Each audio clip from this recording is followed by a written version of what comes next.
анхнаас чимбэ нисэн ирж харуулын бяцхан шовгор дээр минь хээрийн хөрхөн болжмор суугаад хэсэг юм шулганан хэллээ. Зүрхнээс жаахан энэ амтны зүрхэн бас догдлон бай.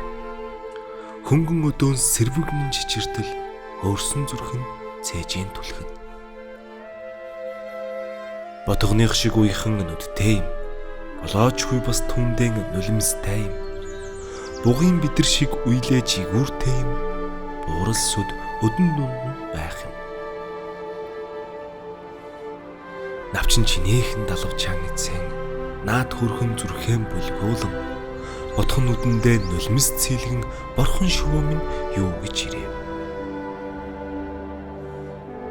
Үүрийн ягаан жаварт хөөрхий үүрэглэж суугаад даарсан юм уу да. Өөр шигэн үүрийн жавраар өндөрт зогсоо намайг гайхна. Өөрийн чинь хэлийг мэдэхгүй болохоор өдөд борхон минь чамд би үг хэлье. Хайртай ээжийнхэн мемийг дэрлэн хархан нүдтэй нэлхэн Монгол. Томоогүй наадман зүүдлэн мишээхийг тоонорон чи хараад ирвүү. Агт талын адуун сүргээс алиахан унаг унтаж хозорход амар гихэн эргэцэн хайрлахыг ажиглаж чи бас үзээд ирвүү. Баатран тэр тоглон зүүдэлж хүлгэн тэр томоогүй унтаж эр зэрэг би хөлийн харуулд эх орон тэднийгэн хамгаалж байгаа юм да.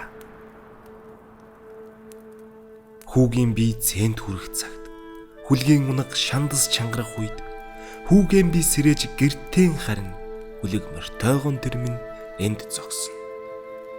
Эх орныхон энхийг хамгаалж энэ харуулд тэднийг зогсоход өөр унаг талдаан бас унтаж үлгий дөөн бас нэг хүү зүүдэлнэ. Эх орноон ухаант хүн гэдэг ингэж л уламжлан хамгаалж байдаг юм. Өглөө бүрийн амгалан байлгах гэж өндрийн харуулд цэрэг хэрс зогсоо байна. Жаргалтай дэлгэр эх орон гэдэгт жаалхан шувуу минь чийж багтдаг болохоор нулимст борхон минь эндээс цааш хүний газар шүү. Нутгийн хаан зүгэргээд чи минь нистэй.